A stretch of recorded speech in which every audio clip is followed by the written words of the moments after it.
നമസ്കാരം, സ്പോട്ട് ലൈവിലേക്ക് സ്വാഗതം. കോൺഫിഡന്റ് ഗ്രൂപ്പ് ഉടമ CJ റോയി സ്വയം വെടിയുതിർത്ത് ജീവനൊടുക്കാനുള്ള കാരണം എന്താണ്? ചില നിർണായകമായ വിവരങ്ങൾ പുറത്തു വരുന്നുണ്ട്. മരണത്തിന് ശേഷം അദ്ദേഹത്തിൻ്റെ ഡയറി കുറിപ്പുകൾ കണ്ടെത്തി. ഇതിൽ മരണവുമായി ബന്ധപ്പെട്ട, ആത്മഹത്യയുമായി ബന്ധപ്പെട്ട ചില നിർണായകമായ വിവരങ്ങളുണ്ടെന്നാണ് സൂചന. ആത്മഹത്യക്ക് കാരണങ്ങൾ ഈ കുറിപ്പിലുണ്ട്. ഇതിൽ കുടുംബത്തോടും ജീവനക്കാരോടുമുള്ള ക്ഷമാപണവും ബിസിനസ് അനന്തരാവകാശി ആരെന്ന വിവരവും പരാമർശിക്കുന്നുണ്ടെന്നാണ് സൂചന. അതേസമയം റോയിയുടെ മരണത്തിൽ ജുഡീഷ്യൽ അന്വേഷണം ആവശ്യപ്പെട്ട് മുഖ്യമന്ത്രി പിണറായി വിജയൻ കേന്ദ്ര ധനമന്ത്രിക്ക് കത്തയച്ചു. വിവരങ്ങളുമായി രഞ്ജിത്ത് രാമചന്ദ്രൻ ചേരുന്നുണ്ട്. രഞ്ജിത്ത്, ആദായ നികുതി വകുപ്പിൻ്റെ റെയ്ഡിനിടെയാണ് കോൺഫിഡന്റ് ഗ്രൂപ്പ് ഉടമ CJ റോയി വെടിയുതിർത്ത് ജീവനൊടുക്കിയത്. അതിനുശേഷം കുടുംബം ഉന്നയിച്ച പ്രധാനപ്പെട്ട ആരോപണം ഇതായിരുന്നു: കേന്ദ്ര ഏജൻസികളുടെ സമ്മർദ്ദമാണ്, ഭീഷണിയാണ് റോയിയെ ആത്മഹത്യയിലേക്ക് നയിച്ചതെന്നായിരുന്നു. പക്ഷേ ഈ ഡയറി കുറിപ്പ് പുറത്തു വരുമ്പോൾ അതിൽ മറ്റു ചില കാരണങ്ങളുണ്ട്. അദ്ദേഹത്തെ സംബന്ധിച്ച് സാമ്പത്തികമായ ചില പ്രയാസങ്ങളുണ്ടായിരുന്നു. ഒരുപക്ഷെ ഈ റെയ്ഡും മറ്റു സമ്മർദ്ദങ്ങളൊക്കെ മരണത്തിന് അല്ലെങ്കിൽ ആ രീതിയിലുള്ള ഒരു ചിന്തയിലേക്ക് അദ്ദേഹത്തെ പെട്ടെന്ന് തള്ളിവിട്ടിട്ടുണ്ടാകാം.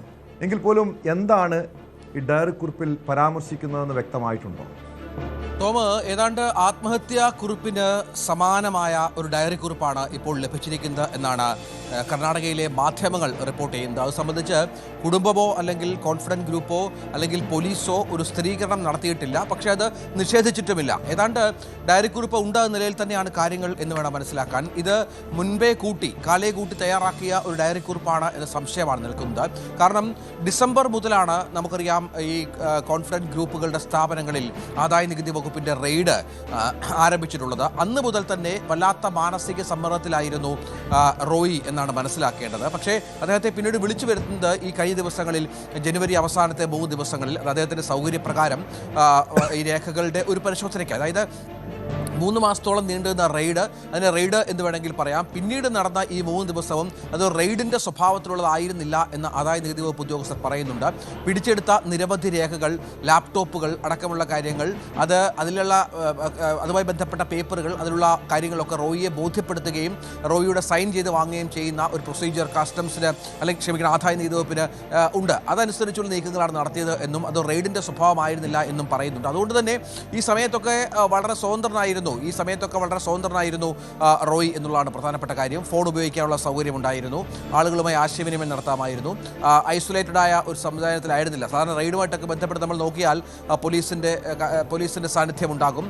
ഒപ്പം മറ്റ് സ്ഥലങ്ങളിലേക്ക് മൂവ് ചെയ്യാൻ അനുവദിക്കില്ല. എങ്ങോട്ടേക്കെങ്കിലും പോകണമെങ്കിൽ ഉദ്യോഗസ്ഥരുടെ സാന്നിധ്യം ഉണ്ടാകണം. അത്തരം ഒരുപാട് നിർണായകമായ കാര്യങ്ങളുള്ള ഒരു സംഗതിയാണ് റെയ്ഡ് എന്ന് പറയുന്നത്. പക്ഷേ അത്തരത്തിലല്ല കാര്യങ്ങൾ മുന്നോട്ട് പോയത് എന്നുള്ളതാണ് ഏറ്റവും പ്രധാനപ്പെട്ട കാര്യം. ഇവിടെ ഇത്തരം കാര്യങ്ങൾ ചൂണ്ടിക്കാട്ടിക്കൊണ്ട്, അതായത് താൻ വിദേശത്ത് നടത്തിയ ബിസിനസ്സുകളുമായി ബന്ധപ്പെട്ടുള്ള നഷ്ടം അല്ലെങ്കിൽ അതുമായി ബന്ധപ്പെട്ടുള്ള സാമ്പത്തിക പ്രശ്നങ്ങൾ ഈ ഡയറി കുറിപ്പിൽ ചൂണ്ടിക്കാട്ടിയിട്ടുണ്ട് എന്നാണ് നമുക്ക് മനസ്സിലാകുന്നത്. അത് വളരെ പ്രധാനപ്പെട്ട ഒന്നാണ്. നമുക്കറിയാം UAE-യിലും ഒപ്പം കേരളത്തിലും അടക്കം ബാംഗ്ലൂരിലും ബിസിനസ് നടത്തുന്ന ഒരാളാണ് CJ റോയി. UAE-യിൽ വലിയ ബിസിനസ് ശൃംഖല തന്നെ അദ്ദേഹത്തിനുണ്ട്. അദ്ദേഹം ഭൂരിഭാഗം സമയം ചിലവഴിക്കുന്നതും UAE-യിലാണ്. അടുത്ത കാലത്തായി UAE-യും ഇന്ത്യയും തമ്മിൽ വളരെ പ്രധാനപ്പെട്ട ഒരു ഡീൽ, ഒരു ബിസിനസ് എഗ്രിമെൻ്റ് അത് സൈൻ ചെയ്ത ഒരു പശ്ചാത്തലമൊക്കെയുണ്ട്.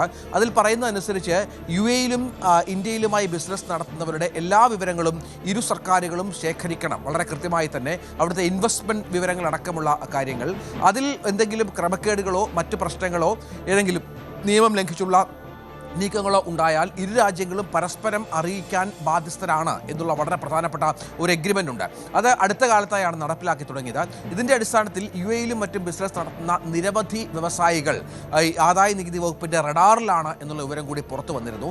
ഇത്തരത്തിലാണ് CJ റോയിയെയും ഇതുമായി ബന്ധപ്പെട്ട് തന്നെയാണ് CJ റോയിയുടെ സ്ഥാപനങ്ങളും റെയ്ഡിന് വിധേയമായത് എന്നാണ് ഇപ്പോൾ മനസ്സിലാക്കുന്നത്. ഈ റെയ്ഡിൽ നിർണായകമായ ചില രേഖകൾ ആദായ നികുതി വകുപ്പ് കണ്ടെത്തിയിട്ടുണ്ടെന്നും അത് CJ റോയിയെ സംബന്ധിച്ചിടത്തോളം ഏറെ പ്രശ്നങ്ങൾ ഉണ്ടാക്കുന്ന ഒന്നാണ് എന്നുമാണ് ഇപ്പോൾ ലഭ്യമാകുന്ന സൂചനകൾ. ഇത്തരത്തിലുള്ള മൊഴി തന്നെയാണ് ആദായ നികുതി വകുപ്പ് ഉദ്യോഗസ്ഥർ ഇപ്പോൾ പോലീസിന് പ്രത്യേക അന്വേഷണ സംഘത്തിന് നൽകിയിരിക്കുന്നത് എന്നുള്ളതാണ്. അത്തരം കാര്യങ്ങൾ ഈ ഡയറി കുറിപ്പിലുണ്ട്. അതിൽ മറ്റൊരു പ്രധാനപ്പെട്ട 2-3 പോയിന്റ്സായി പറയാവുന്നത്, തീർച്ചയായും അങ്ങനെയെങ്കിൽ നേരത്തെ കുടുംബം ഉന്നയിച്ച ആരോപണങ്ങൾക്ക് അടിസ്ഥാനമില്ല എന്നല്ലേ മനസ്സിലാക്കേണ്ടത് രഞ്ജിത്ത്? ഇവിടെ ഒരു പേജല്ല, ഈ ഡയറിയിൽ നിരവധി പേജുകളുള്ള ഒൻപത് ഡയറി പേജുകൾ, കുറിപ്പാണ് 9 പേജുകൾ. കണ്ടെത്തിയിരിക്കുന്നത്. ഈ ആദായനികുതി വകുപ്പിൻ്റെ റെയ്ഡിനിടെയാണ് അതായത് ഈ റെയ്ഡിനിടെ ഇത്രയധികം ഒരു ഡയറി കുറിപ്പ്, ആത്മഹത്യാക്കുറിപ്പിന് സമാനമായിട്ടുള്ളൊരു കുറിപ്പ് എഴുതണമെങ്കിൽ ആ സമയം പോരാ. അങ്ങനെയെങ്കിൽ അദ്ദേഹം നേരത്തെ തന്നെ ആത്മഹത്യയെക്കുറിച്ച് ചിന്തിച്ചിരുന്നു, നേരത്തെ തന്നെ ഈ ഡയറിയിൽ ഈ വിവരങ്ങളൊക്കെ എഴുതി വെച്ചിരുന്നു എന്നല്ലേ മനസ്സിലാക്കേണ്ടത്? തീർച്ചയായും അങ്ങനെ തന്നെയാണ്. കാരണം ഇത് ഈ റെയ്ഡ് തുടങ്ങിയ സമയം മുതൽ തന്നെ ഇതിൻ്റെ ഒരു കോൺസിക്വൻസിനെ കുറിച്ച്, ഇതിൻ്റെ ഒരു പരിണിത ഫലത്തെക്കുറിച്ച് വളരെ കൃത്യമായി തന്നെ റോയിക്ക് ബോധ്യമുണ്ടായിരുന്നു എന്നുള്ളത് പ്രധാനപ്പെട്ട കാര്യമാണ്. കാരണം ദുബായിലെ UAE ബിസിനസ്സുമായി ബന്ധപ്പെട്ട അടുത്ത കാലത്തുണ്ടായ ചില പ്രശ്നങ്ങൾ റോയിയെ വല്ലാതെ അലട്ടിയിരുന്നു എന്നും ചില സൂചനകൾ ലഭ്യമാകുന്നുണ്ട്. അത് സാമ്പത്തിക ഇടപാടുകളുമായി ബന്ധപ്പെട്ട പ്രശ്നങ്ങളായിരിക്കും. വലിയ വലിയ ബിസിനസ് സ്ഥാപനങ്ങളാണ്, ബിസിനസ് ശൃംഖലകളാണ്. അവർ ഏതൊക്കെ മേഖലകളിൽ ഇൻവെസ്റ്റ് ചെയ്യും, ആരുടെയൊക്കെ പണം സ്വീകരിക്കുമെന്ന കാര്യത്തിൽ നമുക്ക് വ്യക്തതയില്ല. പക്ഷേ അപ്പോഴും സീറോ ഡെപ്റ്റ് എന്ന രീതിയിൽ തന്നെ കടം വാങ്ങാതെ ബാങ്ക് ലോണില്ലാതെ നടത്തുന്ന സ്ഥാപനമാണ് എന്ന അവകാശവാദമായിരുന്നു റോയിയുടേത്. ഒരുപക്ഷെ അതെങ്ങനെയാണ് ആ പണം വന്നു ചേരുന്നത് എന്ന കാര്യത്തിലൊക്കെ അവ്യക്തതകൾ ഇപ്പോഴുമുണ്ട്. നേരത്തെ പറഞ്ഞതുപോലെ, ടോം പറഞ്ഞതുപോലെ, ഈ കുടുംബാംഗങ്ങളുടെ, പ്രത്യേകിച്ച് സഹോദരൻ്റെ ആദ്യഘട്ടത്തിലുണ്ടായ ഒരു ആരോപണം ഈ ആദായനികുതി വകുപ്പിൻ്റെ റെയ്ഡാണ് റോയിയെ വല്ലാതെ മാനസിക സമ്മർദ്ദത്തിലാക്കിയത്. അതൊരു പക്ഷേ ശരിയായിരിക്കാം. കാരണം ഈ മാനസിക സമ്മർദ്ദം എന്ന് പറഞ്ഞാൽ അവർ നേരിട്ട് ഒരു സമ്മർദ്ദം ചെലുത്തുകയോ അല്ലെങ്കിൽ അവർ ഏതെങ്കിലും തരത്തിലുള്ള പീഡനം നടത്തുകയോ മറ്റൊന്നും ആയിരിക്കില്ല. ഇത്തരം രേഖകൾ കണ്ടെത്തി എന്നുള്ളത് റോയിയെ വല്ലാതെ ആശയക്കുഴപ്പത്തിലും മാനസിക സമ്മർദ്ദത്തിലും ആക്കിയിരിക്കണം എന്നത് പ്രധാനപ്പെട്ട ഒരു കാര്യമാണ്. കാരണം നമുക്കറിയാം 10-20,000-ഓളം ഉപഭോക്താക്കളുള്ള, ആയിരക്കണക്കിന് ജീവനക്കാർ ആ തരത്തിൽ ഉള്ള ഒരു ആൾ കൂടിയാണ് റോയ്. ഇത്രയും നാൾ 10-20-25 വർഷമായിട്ട് മറ്റ് പല സ്ഥലങ്ങളിൽ ബിസിനസ് നടത്തുന്ന ഒരാളാണ്. അവിടെ ഒന്നും ഒരു തരത്തിലുള്ള പ്രശ്നങ്ങളും പ്രത്യേകിച്ച് ഉപഭോക്താക്കൾക്കായാലും ഒരു പരാതിയോ കേസോ ഒന്നുമില്ല നടത്തുന്ന ഒരാൾ കൂടിയാണ്. അത്തരത്തിൽ സംവിധാനങ്ങൾ മുന്നോട്ട് കൊണ്ടുപോകുന്ന ഒരാൾക്ക് വളരെ പെട്ടെന്ന് ഈ പ്രശ്നങ്ങളിലേക്ക് മാറുക എന്ന് പറയുമ്പോൾ തൻ്റെ ബിസിനസ്സിനെ സംബന്ധിച്ചിടത്തോളം ക്രെഡിബിലിറ്റിയുടെ ഒരു പ്രശ്നമുണ്ട്. ഈ തന്നെ വിശ്വസിച്ച് ഒപ്പം നിൽക്കുന്നവർക്ക് ഉണ്ടാകുന്ന പ്രശ്നങ്ങളുടെ ഒരു ആധികാരികതയുണ്ട്. ഇതൊക്കെ ഒരുപക്ഷെ റോയിയെ വല്ലാതെ സമ്മർദ്ദത്തിലാക്കിയേക്കാം. അത് അതിജീവിക്കാൻ പറ്റാത്ത വിധത്തിൽ വളർന്നു വലുതായി എന്നുള്ള ബോധ്യം കൂടി ഒരുപക്ഷെ റോയിക്ക് വന്നതിൻ്റെ പശ്ചാത്തലത്തിലായിരിക്കാം ഈ ഒരു തരത്തിലുള്ളൊരു ആത്മഹത്യയെക്കുറിച്ച് ചിന്തിച്ചത് എന്ന് വേണം കരുതാൻ. അതിൽ പറഞ്ഞിട്ടുണ്ട് വളരെ കൃത്യമായി തന്നെ ഈ ഡയറി കുറിപ്പുകളിൽ. അതായത് തൻ്റെ പിൻഗാമി ആരായിരിക്കണം എന്ന കാര്യത്തിൽ നിശ്ചയമുണ്ട്. തനിക്ക് ആരൊക്കെ പണം തരാനുണ്ട് എന്ന കാര്യത്തിൽ ചില സൂചനകൾ റോയ് അതിൽ ചെലുത്തിയിട്ടുണ്ട്. മറ്റൊന്ന്, എത്ര പണം ലഭിക്കാനുണ്ട് എന്ന കാര്യവും വ്യക്തമാക്കിയിട്ടുണ്ട് എന്നാണ് മനസ്സിലാകുന്നത്. മറ്റൊന്ന്, തന്നെ വിശ്വസിച്ച് വർഷങ്ങളായി കൂടെ നിൽക്കുന്ന ജീവനക്കാരെ കൈവിടരുത് എന്ന് റോയ് പറയുന്ന പശ്ചാത്തലം കൂടിയുണ്ട്. ഒപ്പം ജീവനക്കാരോടും കുടുംബാംഗങ്ങളോടും ക്ഷമാപണം നടത്തിക്കൊണ്ടാണ് ഈ ഡയറി കുറിപ്പ് അവസാനിക്കുന്നത് എന്ന് മനസ്സിലാകുന്നു. ഈ 31-ാം തീയതി ജനുവരി 31-ന് റോയി തൻ്റെ സഹോദരനെ വൈകിട്ട് 3 മണിയോടുകൂടി ഫോണിൽ ബന്ധപ്പെടുകയും കാണണം എന്നാവശ്യപ്പെടുകയും ചെയ്തപ്പോൾ സഹോദരൻ പറയുന്നതനുസരിച്ച് തനിക്ക് വലിയ സമ്മർദ്ദമുണ്ടെന്നും മാനസിക പ്രയാസമുണ്ട് എന്നും മറ്റും പറയുന്ന ഒരു സാഹചര്യം കൂടി ഉണ്ട്. അതിനുശേഷമാണ് ഈ ആത്മഹത്യയിലേക്ക് റോയ് പോകുന്നത് എന്നത് ഏറ്റവും പ്രധാനപ്പെട്ട ഒരു കാര്യമാണ്. അങ്ങനെ താങ്ങാനാവാത്ത പ്രതിസന്ധികളിലേക്ക് റോയിയും കോൺഫിഡൻറ്റ് ഗ്രൂപ്പും നീങ്ങുന്ന ഒരു പശ്ചാത്തലമാണോ ഇത്തരത്തിലുള്ള ആത്മഹത്യയിലേക്ക് നയിച്ചത് എന്നുള്ള സംശയമാണ് ബലപ്പെടുന്നത്. അല്ലാതെ നേരത്തെ ആദായനികുതി വകുപ്പ് ഉദ്യോഗസ്ഥർക്കെതിരെ ഉയർത്തിയ ആരോപണങ്ങൾ അവർ ഈ ഇത്തരത്തിലുള്ള ചെയ്തിയിലേക്ക് റോയിയെ നയിച്ചു എന്ന കാര്യമൊന്നും വിശ്വസനീയമല്ല എന്ന് തന്നെയാണ് ഇപ്പോൾ അന്വേഷണ ഉദ്യോഗസ്ഥരും മനസ്സിലാക്കിയിരിക്കുന്നത്. പക്ഷേ ഇനി വേണ്ടത് ഈ കുടുംബാംഗങ്ങളുടെ മൊഴിയാണ്. അത് വളരെ പ്രധാനമാണ്. ഈ ഡയറി കുറിപ്പുകളുടെ പരിശോധനയാണ്, അത് വളരെ പ്രധാനമാണ്. മറ്റൊന്ന്, ഈ റോയിയുടെ പക്കൽ 2 ഐഫോണുകൾ ഉണ്ടായിരുന്നു. ഈ 20 മിനിറ്റ് സമയം, ഈ നേരത്തെ പറഞ്ഞതുപോലെ ക്യാബിനിൽ പോയി ചിലവഴിച്ച 20 മിനിറ്റ് സമയം, ആ സമയത്ത് മറ്റാരുടെയെങ്കിലും കോളുകൾ വന്നോ എന്ന കാര്യവും അന്വേഷണ ഉദ്യോഗസ്ഥർ പരിശോധിക്കുന്നുണ്ട്. അത് ഏതെങ്കിലും തരത്തിൽ റോയിയെ സമ്മർദ്ദത്തിലാക്കിയോ എന്ന കാര്യവും പ്രധാനമാണ്. ഈ ഐഫോണുകൾ ഓപ്പൺ ചെയ്യാനുള്ള അതോടൊപ്പം അറിയേണ്ടത് രഞ്ജിത്ത്, ഈ അന്വേഷണത്തിൻ്റെ നിലവിലെ പുരോഗതി എങ്ങനെയെന്നാണ്. കാരണം കുടുംബാംഗങ്ങളുടെ മൊഴി രേഖപ്പെടുത്തിയിരുന്നു. അതോടൊപ്പം ആദായനികുതി വകുപ്പ് ഉദ്യോഗസ്ഥരിൽ നിന്നും വിവരങ്ങൾ തേടിയിരുന്നു.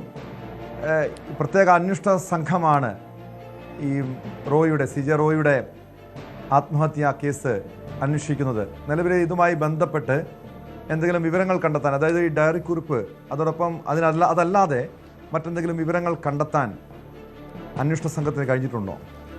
നമുക്ക് ഈ ഒഫീഷ്യലായിട്ട് എന്തെങ്കിലും കാര്യങ്ങൾ മാധ്യമങ്ങളോട് ഇതുവരെ അന്വേഷണ സംഘം കൈമാറിയിട്ടില്ല എന്നത് പ്രധാനമാണ്. പക്ഷേ നമുക്ക് കർണാടകയിലെ മാധ്യമങ്ങൾ അൺഒഫീഷ്യലായിട്ട് റിപ്പോർട്ട് ചെയ്യുന്ന പലവിധ കാര്യങ്ങൾ ഇതുമായി ബന്ധപ്പെട്ടുണ്ട്. അതൊക്കെയാണ് നമുക്ക് ലഭ്യമാകുന്ന വിവരങ്ങൾ എന്ന് പറയുന്നത്. അതനുസരിച്ചാണ് ഞാൻ നേരത്തെ പറഞ്ഞ പോലെ ആദായ നികുതി വകുപ്പ് ഉദ്യോഗസ്ഥരുടെ മൊഴി 2 വട്ടം അന്വേഷണ ഉദ്യോഗസ്ഥർ ശേഖരിച്ചിരുന്നു. അതിൽ കേരളത്തിൽ നിന്നുള്ള കൊച്ചിയിൽ നിന്നുള്ള ഉദ്യോഗസ്ഥരാണ്. അവർ കർണാടക വിട്ടു പോകരുത് എന്ന നിർദ്ദേശം വളരെ കൃത്യമായി തന്നെ നൽകിയ ഒരു പശ്ചാത്തലമുണ്ട്. അത് അവരെ ഇനിയും വീണ്ടും വിളിപ്പിച്ച് ഈ ഡയറി കുറിപ്പുകളുടെ അടിസ്ഥാനത്തിൽ മൊഴിയെടുക്കാനുള്ള ശ്രമങ്ങൾ പുരോഗമിക്കുന്ന ഒരു പശ്ചാത്തലം കൂടിയുണ്ട്.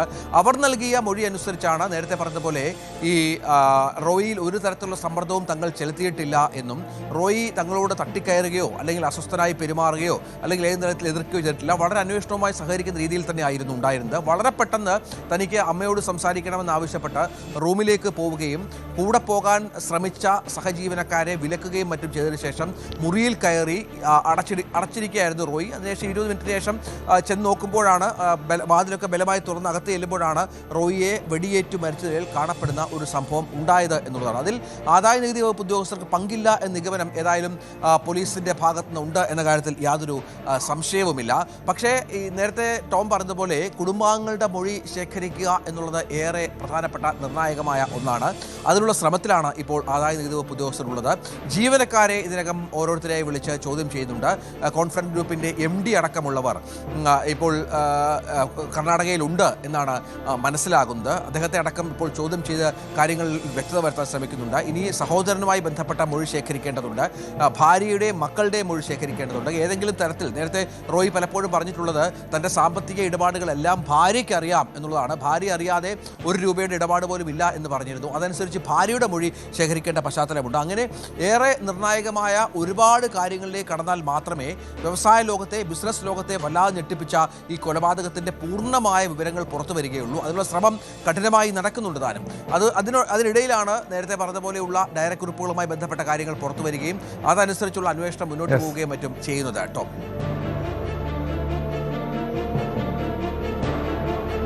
വ്യക്തമാണ്. അതിനിടെ മുഖ്യമന്ത്രി പിണറായി വിജയൻ റോയിയുടെ മരണത്തിൽ ജുഡീഷ്യൽ അന്വേഷണം വേണമെന്ന് ആവശ്യപ്പെട്ടുകൊണ്ട് കേന്ദ്രത്തിന് കത്തയച്ചിട്ടുണ്ട്. അതായത് ഈ ആദായ നികുതി വകുപ്പിൻ്റെ റെയ്ഡിനിടെ അവരുടെ നിയന്ത്രണത്തിലാണ് ആ സ്ഥലം. അവിടെ വെച്ചാണ് ഒരാൾ സ്വയം വെടിയുതിർത്ത് ജീവനൊടുക്കിയത്. അതെങ്ങനെ സംഭവിച്ചു? ഇക്കാര്യങ്ങളിലൊക്കെ വിശദമായ അന്വേഷണം വേണമെന്നാണ് മുഖ്യമന്ത്രി പിണറായി വിജയൻ അയച്ച കത്തിൽ ചൂണ്ടിക്കാണിക്കുന്നത്.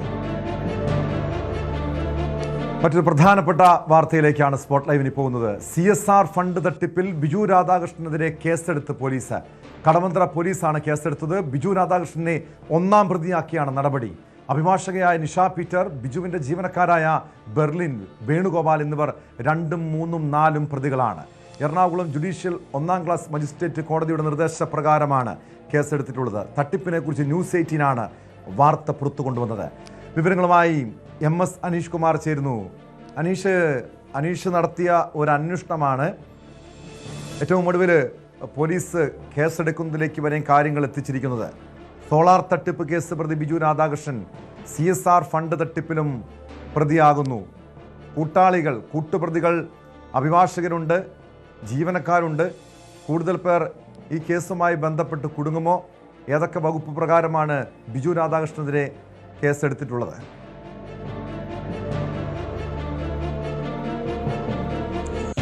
ടോം, ഏതാണ്ട് 2 ആഴ്ച മുമ്പാണ് ന്യൂസ് 18 ബിജു രാധാകൃഷ്ണൻ്റെ പുതിയ തട്ടിപ്പിനെ കുറിച്ചുള്ള വാർത്തകൾ പുറത്തു വിടുന്നത്. അതിനുശേഷം പിന്നീട് പരാതിക്കാർ പലരായി മുന്നോട്ട് വരികയും അവർ ഔദ്യോഗികമായി തന്നെ പരാതി നൽകുകയും ചെയ്തു. മുഖ്യമന്ത്രിക്കാണ് മലപ്പുറം സ്വദേശിയായ റിൻഷാദ് എന്ന യുവാവ് പരാതി അയച്ചത്. അയാളുടെ ഒരു സന്നദ്ധ സംഘടന ഉണ്ടായിരുന്നു. ആ സന്നദ്ധ സംഘടനയ്ക്ക് ഈ വലിയ തോതിലുള്ള CSR ഫണ്ട് വാങ്ങി നൽകാം എന്ന് ചൂണ്ടിക്കാട്ടി പലതവണയായി 27 ലക്ഷത്തോളം രൂപ തട്ടിയെടുത്തു എന്നാണ് അയാൾ പരാതിയിൽ പറഞ്ഞിരുന്നത്. പലവട്ടം ഈ പണം മടക്കി ആവശ്യപ്പെട്ടു, അല്ലെങ്കിൽ നേരിട്ട് വാഗ്ദാന പ്രകാരമുള്ള CSR ഫണ്ട് ലഭിക്കണമെന്ന് ആവശ്യപ്പെട്ടു.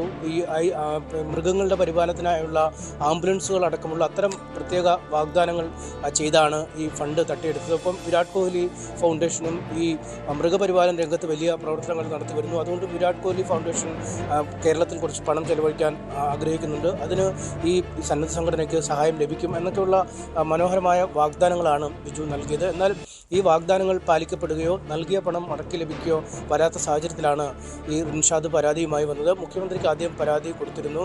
ഉചിതമായ നടപടികൾക്കായി താഴെത്തട്ടിലേക്ക് അയച്ചിരിക്കുന്നുവെന്ന് മുഖ്യമന്ത്രിയുടെ ഓഫീസിൽ നിന്ന് അറിയിപ്പ് ലഭിക്കുകയും ചെയ്തു. പിന്നീട് കടവന്ത്ര പോലീസ് സ്റ്റേഷനിലെത്തി നേരിട്ട് തന്നെ റിൻഷാദ് പരാതി കൊടുത്തു. താനിങ്ങനെ കബളിപ്പിക്കപ്പെട്ടിരിക്കുന്നു, തനിക്ക് ബിജു രാധാകൃഷ്ണനാണ് ഈ ആള്, അല്ലെങ്കിൽ തൻ്റെ പക്കൽ നിന്ന് പണം വാങ്ങിയേക്കാൾ ആൾ ഈ NHF എന്ന സംഘടനയുടെ അതിൻ്റെ ഏറ്റവും തലപ്പത്ത് നിൽക്കുന്ന ആൾ ഈ തട്ടിപ്പുകാരനായ പഴയ ബിജു രാധാകൃഷ്ണനാണ് എന്ന് തനിക്കറിയില്ലായിരുന്നു. ബിജു ജോർജ് കല്ലിലിത്തടത്തിൽ, ബിജു വർഗീസ് തുടങ്ങി അങ്ങനെ പല പേരുകളിലാണ് ഇയാൾ പരിചയപ്പെടുത്തിയത്. സുപ്രീം കോടതിയിലെയും ഹൈക്കോടതിയിലെയും തിരക്കുള്ള അഭിഭാഷകനാണ് എന്നൊക്കെ പറഞ്ഞിരുന്നു. ഒപ്പം കൂടെ ഉണ്ടായിരുന്ന ഒരു വനിതാ അഭിഭാഷക, ഹൈക്കോടതിയിൽ പ്രാക്ടീസ് ചെയ്യുന്ന നിഷ പീറ്റർ എന്ന സ്ത്രീയുണ്ട്. അവരെ സ്വന്തം ഭാര്യയെന്നും മറ്റുമൊക്കെയാണ് ബിജു രാധാകൃഷ്ണൻ പരിചയപ്പെടുത്തിയതെന്നും ഒക്കെ ഈ റിൻഷാദ് പറഞ്ഞിരുന്നു. പക്ഷേ ഈ ഘട്ടത്തിലൊന്നും ഒരു കേസെടുക്കാൻ പോലീസിൻ്റെ ഭാഗത്തുനിന്നും ഒരു താല്പര്യം കാണിച്ചില്ല എന്നതാണ് വസ്തുത. ഈ വിവരങ്ങൾ, അതായത് നമ്മൾ ഈ അന്വേഷണം പുറത്തുവിട്ടതിന് തൊട്ടു പിന്നാലെ തന്നെ രഹസ്യാന്വേഷണ വകുപ്പിലെ ഉദ്യോഗസ്ഥരടക്കം നമ്മളെ സമീപിച്ചിരുന്നു. നമ്മളിന്ന് വിവരങ്ങൾ തേടി, ഒപ്പം ഈ സ്ഥാപനങ്ങൾ നിലനിൽക്കുന്ന ഇടങ്ങളിൽ പോയി വിശദമായ അന്വേഷണം നടത്തുകയും ചെയ്തു. എന്തായാലും അടി മുതൽ മുടി വരെ ദുരൂഹമാണ് ഈ സ്ഥാപനത്തിൻ്റെ ഇടപെടലുകൾ എന്നാണ് അവർ റിപ്പോർട്ട് നൽകുകയും ചെയ്തത്. പക്ഷേ അത്തരമൊരു റിപ്പോർട്ടുകൾ നൽകിയിട്ട് പോലും കേസെടുക്കുന്നതിൽ പോലീസ് ഒരു മെല്ലപ്പോക്ക് നയമാണ് കാണിച്ചത്. ഇതേ തുടർന്നാണ് പിന്നീട് റിൻഷാദ് എറണാകുളം 1-ാം ക്ലാസ് മജിസ്ട്രേറ്റ് കോടതിയിൽ ഒരു ഹർജി നൽകിയത് സ്വകാര്യ അന്യായം ഫയൽ ചെയ്യുകയായിരുന്നു. ആ സ്വകാര്യ അന്യായത്തിൽ പോലും പോലീസ് ഒരു അനുകൂല നിലപാട് സ്വീകരിച്ചില്ല എന്നതാണ് വസ്തുത. കാരണം കഴിഞ്ഞ ആഴ്ച ഈ സ്വകാര്യ അന്യായത്തിൽ റിപ്പോർട്ട് തേടിയിരുന്നു. അന്ന് പോലീസ് റിപ്പോർട്ട് കൊടുക്കാൻ വൈകുന്ന ഒരു സാഹചര്യം, അല്ലെങ്കിൽ പോലീസ് റിപ്പോർട്ട് കേസ് പരിഗണിച്ചപ്പോഴും ലഭ്യമാവാത്ത ഒരു സാഹചര്യം ഉണ്ടായിരുന്നു. അന്ന് വലിയ വിമർശനം പോലീസിന് നേരെ കോടതിയുടെ ഭാഗത്തുനിന്നും ഉയരുകയും അതിനുശേഷം ഏറ്റവും ഒടുവിൽ കഴിഞ്ഞ ദിവസം ഈ കേസെടുക്കണമെന്ന നിർദ്ദേശം പോലീസിന് നൽകുകയുമായിരുന്നു. എന്തായാലും കോടതിയുടെ ഇടപെടൽ പ്രകാരമാണ് കടവന്ത്ര പോലീസ് ഇപ്പോൾ FIR രജിസ്റ്റർ ചെയ്ത് അന്വേഷണം ആരംഭിച്ചിരിക്കുന്നത്. BNSലെ വിവിധ വകുപ്പുകൾ ഉൾപ്പെടുത്തി ഈ പണം തട്ടിയെടുക്കുക, വഞ്ചനാ കുറ്റം, ആളുകളെ ഭീഷണിപ്പെടുത്തുക തുടങ്ങി അത്തരം ഒരു 4-5 വകുപ്പുകൾ ചേർത്താണ് ഇപ്പോൾ കേസെടുത്തിരിക്കുന്നത്. അതിൽ 1-ാം പ്രതിയായി വരുന്നത് സോളാർ തട്ടിപ്പ് കേസിലെ മുഖ്യ ആസൂത്രകനും പ്രതിയുമൊക്കെയായി ഇപ്പോഴും കോടതികളിൽ ഇതുമായി ബന്ധപ്പെട്ട കേസുകൾ നടക്കുന്ന ബിജു രാധാകൃഷ്ണൻ എന്ന ആളാണ് 1-ാം പ്രതി. അയാൾ ഈ സ്ഥാപനത്തിൻ്റെ CEO അല്ലെങ്കിൽ മാനേജിംഗ് ഡയറക്ടർക്ക് എന്നാണ് പലരോടും പരിചയപ്പെടുത്തിയത്. ബിജു ജോർജ് കല്ലിലിത്തടത്തിൽ എന്നായിരുന്നു പലയിടത്തും ഇയാൾ അറിയപ്പെട്ടിരുന്നത്. ഇതിനുശേഷം 2-ാം പ്രതിയായി ഈ സ്ഥാപനത്തിൻ്റെ ഉടമ, NHF എന്ന സ്ഥാപനത്തിൻ്റെ ഉടമ ആയി കോർപ്പറേഷനിൽ, കൊച്ചി കോർപ്പറേഷനിൽ സ്ഥാപനം രജിസ്റ്റർ ചെയ്തിരിക്കുന്നത് നിഷ പീറ്ററിൻ്റെ പേരിലാണ്. അവർ ഹൈക്കോടതിയിലെ അഭിഭാഷകരാണ്. അവർ നമ്മളോട് വിളിച്ച് ഈ കാര്യങ്ങളൊക്കെ പറഞ്ഞു. താനാണ് ബിജു രാധാകൃഷ്ണനെ സംരക്ഷിക്കുന്നത് എന്നും ഒന്നും ചെയ്യാൻ കഴിയില്ല, നിയമപരമായിട്ട് എല്ലാ നടപടിക്രമങ്ങളുമായി മുന്നോട്ട് പോകും എന്നൊക്കെ അവർ പറയുകയും പരാതിക്കാരെ ഭീഷണിപ്പെടുത്തുകയും ചെയ്തു. അതിൻ്റെ ശബ്ദരേഖകളടക്കം നമ്മൾ പുറത്തുവിട്ടതാണ്. കാരണം പരാതിയുമായി മുന്നോട്ട് പോയാൽ ജീവൻ ഇല്ലാതാക്കും, നിങ്ങൾ ചെയ്യുന്ന ബിസിനസ്സുകൾ വഴിയാധാരമാവും, അല്ലെങ്കിൽ സ്ത്രീപീഡന കേസിൽ നിങ്ങളെ അകത്താക്കുന്നതിനുള്ള നടപടിക്രമങ്ങൾ സ്വീകരിക്കും, അങ്ങനെ പലതരത്തിലുള്ള ഭീഷണി, അങ്ങനെയുള്ള പല ഭീഷണികളും വെല്ലുവിളികളും ബിജു രാധാകൃഷ്ണന്റെ ഭാഗത്തു നിന്ന് ഉണ്ടാകാം. അതിൽ വലിയ അത്ഭുതപ്പെടാനില്ല. കാരണം ഇതിലും വലിയ തട്ടിപ്പുകൾ നടത്തിയിട്ടുള്ള ആളാണ് ബിജു രാധാകൃഷ്ണൻ. പക്ഷേ ഇവിടെ ന്യൂസ് 18 വാർത്ത പുറത്തുവിട്ടതിന് പിന്നാലെ അനീഷ്, ഇവിടെ നമ്മുടെ കാക്കനാടുള്ള ഓഫീസ് അന്ന് പൂട്ടിയിരുന്നു. പക്ഷെ അതിന് ശേഷവും പല ഓഫീസുകൾ ഇപ്പോഴും പ്രവർത്തനവുമായി മുന്നോട്ട് പോകുന്നുണ്ട്. പക്ഷേ ബിജു രാധാകൃഷ്ണൻ ആ വാർത്തയ്ക്ക് പിന്നാലെ സ്ഥലം വിട്ടിരിക്കുന്നു എന്നല്ല മനസ്സിലാക്കേണ്ടത്. അയാളെക്കുറിച്ച് എന്തെങ്കിലും സൂചനയുണ്ടോ? ഇനി പിടിക്കപ്പെടാതിരിക്കാൻ രാജ്യം വിടാനുള്ള സാധ്യത പോലും തള്ളിക്കളയാൻ പറ്റുമോ?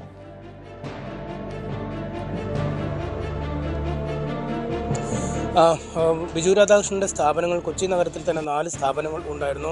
അതിൽ 3 സ്ഥാപനങ്ങളും നിലവിൽ പൂട്ടിയ അവസ്ഥയിലാണ് എന്ന് അറിയാൻ കഴിയുന്നു. ഇതിലേറ്റവും പ്രധാനപ്പെട്ടത് ഈ പനമ്പള്ളി നഗറുള്ള ഓഫീസായിരുന്നു, NHF എന്ന സ്ഥാപനത്തിൻ്റെ ഓഫീസ്. അവിടെയാണ് റിൻഷാദും അങ്കമാലിയിൽ നിന്നുള്ള മറ്റൊരു പരാതിക്കാരനായ ഏലിയാസുമൊക്കെ പണം നൽകിയത്. ഒരുപാട് പേർ അവിടെ പോയി വന്നിരുന്നതായി അവിടുത്തെ സമീപത്തിലുള്ള ഓഫീസുകളിലെ ജീവനക്കാരിൽ നിന്നും നമുക്ക് മനസ്സിലായി. ആദ്യം ഒരു ചെറിയ മുറിയായിരുന്നു അവിടെ തുടക്കം കാലത്തുണ്ടായിരുന്നത്. പിന്നീട് ഒരു 2 മുറിയായി മാറുന്നു. പിന്നീട് ആ ഒരു നില മൊത്തം ബിജു രാധാകൃഷ്ണൻ വാടകയ്ക്ക് എടുക്കുന്ന ഒരു അവസ്ഥയിലേക്ക് കാര്യങ്ങൾ നീങ്ങുന്നു. പക്ഷേ പണം മുടക്കി കുറച്ച് നാളുകൾ കഴിഞ്ഞപ്പോൾ പണം തിരികെ ലഭിക്കാതെ വന്ന ഒരുപാട് ആളുകൾ പരാതിയുമായി അവിടെ വരികയും വലിയ ബഹളം ഉണ്ടാക്കുകയും ഒക്കെ ചെയ്ത സാഹചര്യത്തിൽ ഒറ്റ രാത്രി കൊണ്ട് പനമ്പള്ളി നഗറിലെ ഓഫീസ് ഒഴിഞ്ഞ് അവിടെ നിന്നും മാറി കാക്കനാട് ഭാഗത്തേക്ക് പ്രവർത്തനം കേന്ദ്രീകരിക്കുകയായിരുന്നു. എന്തായാലും ഈ വാർത്ത പുറത്തു വന്നതിന് പിന്നാലെയാണ് ബിജു രാധാകൃഷ്ണനാണ് ഇത്തരത്തിൽ ഈ തൻ്റെ കെട്ടിടം വാടകയ്ക്കെടുത്ത് അവിടെ ഒരു ഓഫീസ് നടത്തുന്നതെന്ന് കെട്ടിട ഉടമ മനസ്സിലാക്കുകയായിരുന്നു.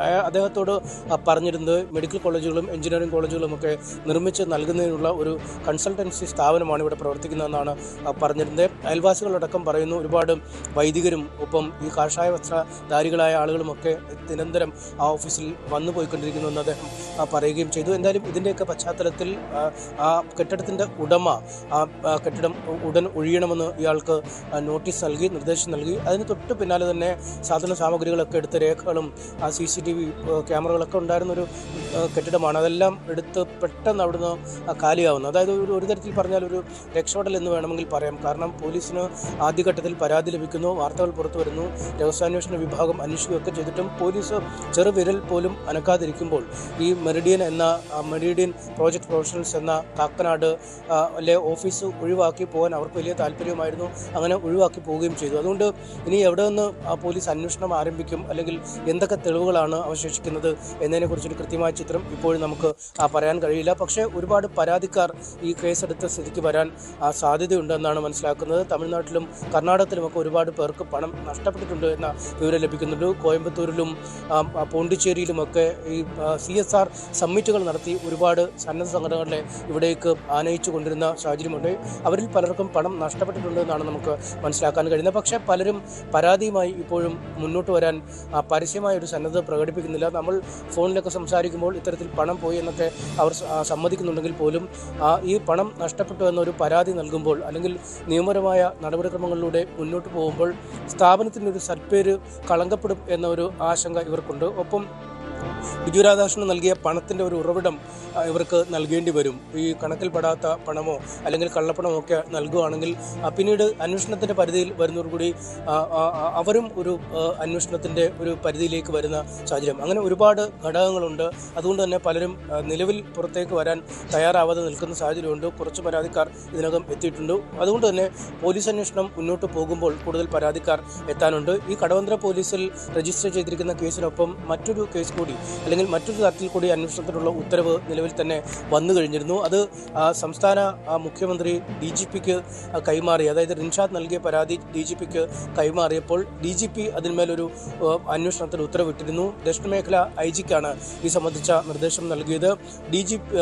DYSP റാങ്കിൽ കുറയാത്ത ഒരു ഉദ്യോഗസ്ഥൻ ഈ കേസ് അന്വേഷിച്ച് അനന്തരമായ നടപടികൾ കൈക്കൊള്ളണമെന്നാണ് പറഞ്ഞിരിക്കുന്നത്. എന്തായാലും അതുകൊണ്ട് തന്നെ SHO തലത്തിലുള്ള ഈ കടവന്ത്ര പോലീസ് സ്റ്റേഷനിലെ അന്വേഷണത്തിനപ്പുറം മറ്റൊരു തലത്തിലേക്കുള്ള അന്വേഷണം കൂടി ഉടനെ ഉണ്ടാവും. എന്തായാലും അന്വേഷണ ഉദ്യോഗസ്ഥൻ ആരാണ് എന്നടക്കമുള്ള കാര്യങ്ങളിൽ വൈകാതെ ഒരു തീരുമാനം ഉണ്ടാവും എന്നാണ് നമുക്ക് പറയാൻ കഴിയുന്നത്. എന്തായാലും വൈകിയാണെങ്കിലും ഏതാനും ഒരുപക്ഷെ ഈ ദിവസങ്ങളിൽ തന്നെ ആരായിരിക്കും അന്വേഷണ ചുമതല, ആർക്കൊക്കെ ആയിരിക്കും അന്വേഷണ ചുമതല, ഇതുമായി ബന്ധപ്പെട്ട വ്യക്തത വരും. അതായത് ന്യൂസ് 18 വാർത്തയെ തുടർന്നാണ് സോളാർ തട്ടിപ്പ് കേസ് പ്രതി ബിജു രാധാകൃഷ്ണനെതിരെ പുതിയൊരു തട്ടിപ്പ്, അതായത് CSR ഫണ്ട് തട്ടിപ്പ് കേസിലും ഇയാൾക്കെതിരെ കേസെടുത്തിരിക്കുന്നത്. അഡ്വക്കേറ്റ് നിഷ പീറ്റർ, അതോടൊപ്പം ബിജു രാധാകൃഷ്ണൻ്റെ സ്ഥാപനത്തിലെ ജീവനക്കാർ ഉൾപ്പെടെയുള്ളവരും കേസിലെ പ്രതികളാണ്. KSRTC ബസ്സിന് മാർഗതടസ്സം സൃഷ്ടിച്ച കാർ യാത്രക്കാരൻ്റെ അപകടകരമായ യാത്ര. കാസർഗോഡ് നിന്ന് കോട്ടയത്തേക്ക് പുറപ്പെട്ട സ്വിഫ്റ്റ് ബസ്സിനെയാണ് കാർ യാത്രക്കാരൻ മണിക്കൂറുകളോളം ഓവർടേക്ക് ചെയ്യാൻ സമ്മതിക്കാതെ തടസ്സപ്പെടുത്തിയത്. KSRTC ഡ്രൈവർ നീലേശ്വരം പോലീസിൽ പരാതി നൽകി.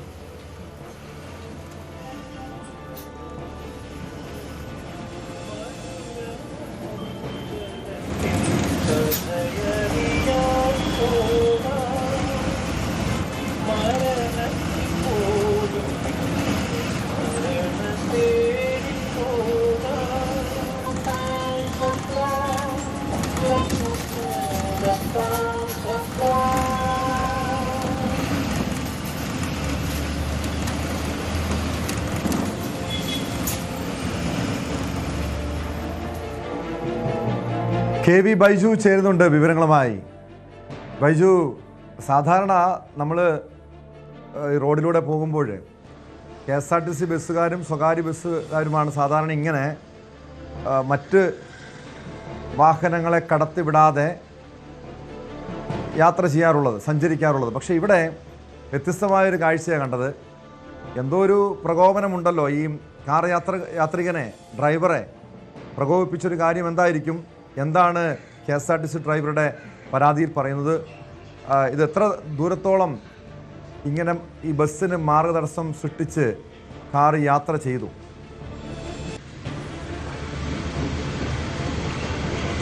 ടോമേ, ഗതാഗത നിയമങ്ങൾക്ക് പൊല്ല് വില കൽപ്പിച്ചുകൊണ്ടാണ് റോഡുകളിൽ പലപ്പോഴും നമ്മൾ ഇത്തരത്തിലുള്ള അഭ്യാസങ്ങൾ കാണുന്നത്. ഇതിൽ ഏറ്റവും ഒടുവിലത്തേതാണ് ഇപ്പോൾ കാസർഗോഡ് നിന്നും കാണുന്ന ഈ ദൃശ്യം. ഇത് കാസർഗോഡ് ഡിപ്പോയിൽ നിന്നും കോട്ടയത്തേക്ക് പുറപ്പെട്ട സ്വിഫ്റ്റ് സൂപ്പർ ഡീലക്സ് എക്സ്പ്രസ് ബസ്സാണ്. ഉദുമ എന്ന് പറയുന്ന സ്ഥലത്തു നിന്നും കാഞ്ഞങ്ങാട് വരെ ഈ വാഹനം ഇത്തരത്തിൽ ഏകദേശം 8 കിലോമീറ്ററോളം ദൂരം ഓവർടേക്ക് ചെയ്യാൻ സമ്മതിക്കാത്ത രീതിയിൽ അപകടകരമാം വിധം ഈ കാറ് മുന്നിൽ പോയി എന്നതാണ് ഇതിൽ നിന്നും മനസ്സിലാക്കാൻ സാധിക്കുന്നത്.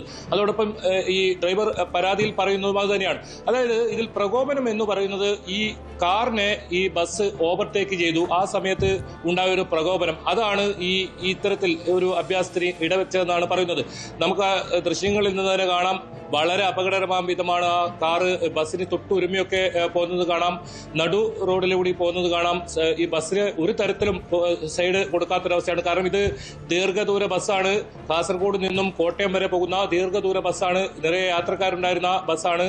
ആ ബസ്സിനെയാണ് ഇത്തരത്തിൽ ഒരു ഓവർടേക്ക് ചെയ്തു എന്ന ഒരു പ്രകോപനം, അതിൽ ഇങ്ങനെ ഈ കിലോമീറ്ററുകളോളം ദൂരം മാർഗതടസ്സം സൃഷ്ടിച്ചുകൊണ്ട് പോകുന്ന കാഴ്ച ഉണ്ടായിട്ടുള്ളത്. ഏതായാലും ഇതിൽ നീലേശ്വരം പോലീസിൽ പരാതി നൽകിയിട്ടുണ്ട്. KSRTC ഡ്രൈവറുടെ പരാതിയിലാണ് ഇപ്പോൾ പോലീസ് അന്വേഷണം ആരംഭിച്ചത്. നിലവിൽ ഇതിൽ കേസെടുത്തിട്ടില്ല.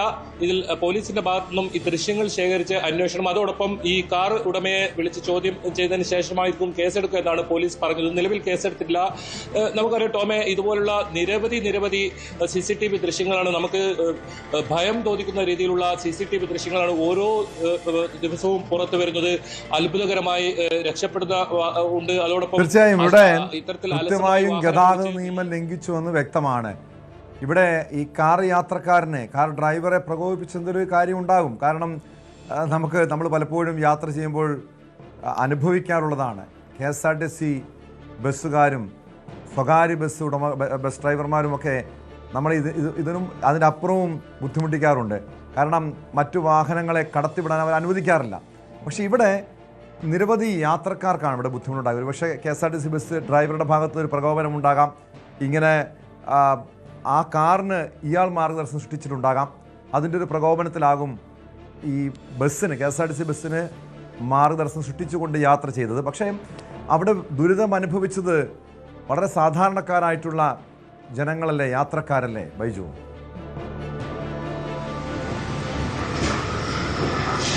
തീർച്ചയായും ടോമെ, നമുക്കറിയാം ദേശീയപാതയിലൂടെ, ഇതിപ്പോൾ സംസ്ഥാന പാതയിലുള്ള ഒരു കാഴ്ചയാണ്. ഈ ബസ് ദേശീയപാതയിലൂടെ കടന്നു വേണം കോട്ടയം എത്താൻ, മണിക്കൂറുകളോളം സഞ്ചരിച്ച് വേണം കോട്ടയം എത്താൻ. അങ്ങനെ കൃത്യസമയത്ത് യാത്രക്കാരെ എത്തിക്കാൻ ഈ ബസ്സുകളുടെ അമിത വേഗതയൊക്കെ നമ്മൾ പല ദിവസവും പല പ്രാവശ്യവും റിപ്പോർട്ട് ചെയ്താണ്, അപകടം ഉണ്ടാകുന്നതാണ്. പക്ഷേ ഈ സംഭവത്തിൽ ഇത് സംസ്ഥാന പാതയാണ്, വീതി കൂടിയ ഒരു പാതയിലൂടെ പോകുമ്പോഴാണ് ഇത്തരത്തിലൊരു സംഭവം ഉണ്ടായത്.